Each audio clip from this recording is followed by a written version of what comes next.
Se llamaba Blas Cabrera y Felipe, y es una de las figuras clave que nos permite comprender cómo la física moderna emergió en España en el primer tercio del siglo XX.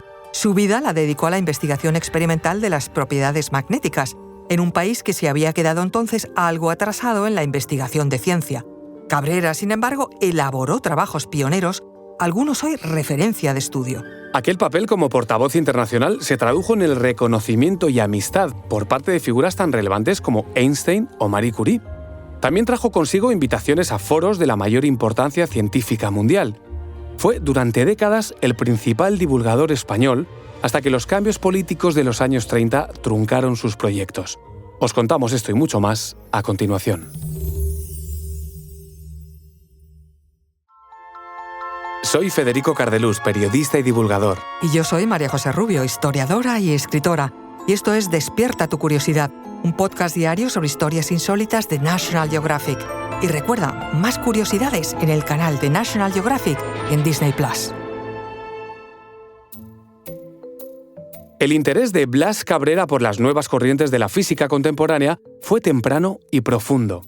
A comienzos del siglo XX, cuando la teoría de la relatividad empezaba a difundirse, Cabrera ya demostraba una sólida comprensión de las matemáticas y la capacidad analítica para abordar estos nuevos modelos teóricos. Desde España se postuló como uno de los primeros científicos en estudiar y explicar los fundamentos de la relatividad especial. No contribuyó de forma directa, pero sí publicó trabajos que ayudaron a que estas ideas fueran conocidas y debatidas en el ámbito académico español. De hecho, ayudó a crear un terreno intelectual propicio para la física moderna, situándose como interlocutor para grandes científicos de su tiempo, como Albert Einstein. El físico alemán apreciaba de Cabrera su capacidad para unir teoría y experimento. Pero antes de continuar, debemos conocer más sobre él. Blas Cabrera y Felipe nació en 1878 en Arrecife, en la isla de Lanzarote. Se crió en un ambiente culto e intelectual, lo cual le permitió trasladarse a Madrid para continuar su formación.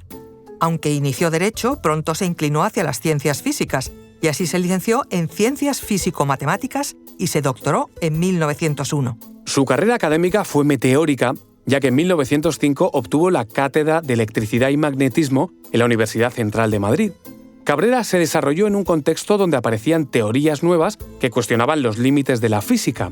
Y es en ese escenario donde Cabrera apostó por una medición más precisa, metodología rigurosa y las conexiones con la vanguardia científica europea. Contó siempre con apoyos que facilitaron que ampliase su formación en el extranjero. Por ejemplo, en Alemania y Suiza entró en contacto con investigadores punteros en magnetismo y física teórica. En su regreso a Madrid, Cabrera fundó la Sociedad Española de Física y Química. Participó activamente en la creación de revistas científicas especializadas, consciente de que la investigación necesitaba canales propios de difusión. En 1910, ya al mando del Laboratorio de Investigaciones Físicas, formó a toda una generación de investigadores que introdujeron métodos más modernos en física y química. Ese trabajo desembocó posteriormente en la puesta en marcha del Instituto Nacional de Física y Química, un centro de investigación dotado con apoyo internacional que consolidó la investigación experimental en España. Aunque sin duda el principal campo de trabajo de Cabrera fue el magnetismo. Sus mediciones y pruebas se caracterizaron por una precisión poco habitual en la época, algo que permitió describir cómo varían las propiedades magnéticas en función de la temperatura y la estructura atómica. El resultado, su enorme prestigio como experto mundial en magnetismo y la precisión de sus medidas, que fueron referencia fundamental en los estudios magnéticos. A él también se le debe la inclusión sistemática de la teoría de los errores y el método de los mínimos cuadrados en las técnicas estadísticas, herramientas que hoy son habituales en los principales laboratorios europeos y que contribuyeron a profesionalizar la práctica científica. Sus trabajos fueron cada vez más citados y utilizados por investigadores internacionales hasta integrarse en la teoría cuántica del magnetismo. Y es esa relevancia la que terminó por granjearle la amistad con Einstein.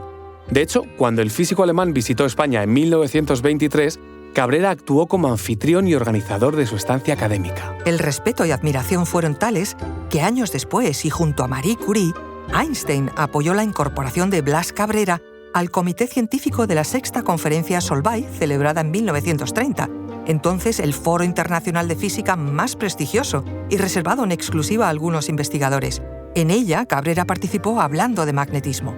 Blas Cabrera continuó combinando investigación, docencia y organización científica, hasta la última etapa de su vida, donde las circunstancias personales y profesionales y el contexto político de la época le llevaron a continuar su carrera fuera de España. Se estableció en México, donde siguió cultivando su interés por el magnetismo y el estudio de la física contemporánea. Finalmente, falleció en Ciudad de México en agosto de 1945, lejos de los laboratorios que concibió, pero conservando el reconocimiento de la comunidad científica internacional. Su trabajo continuó siendo citado como referencia, porque fue quien contribuyó a cambiar la manera de entender la investigación, introduciendo el rigor experimental y la precisión metodológica en la práctica científica. La trayectoria de Cabrera y la forma de trabajo de su escuela científica permiten observar cómo el progreso científico no depende de grandes teorías, sino de asentar los cimientos técnicos. Recuerda que Despierta tu Curiosidad es un podcast diario sobre historias insólitas de National Geographic. Disfruta de más curiosidades en el canal de National Geographic en Disney+. Y no olvides compartir el podcast si has disfrutado con nuestras historias.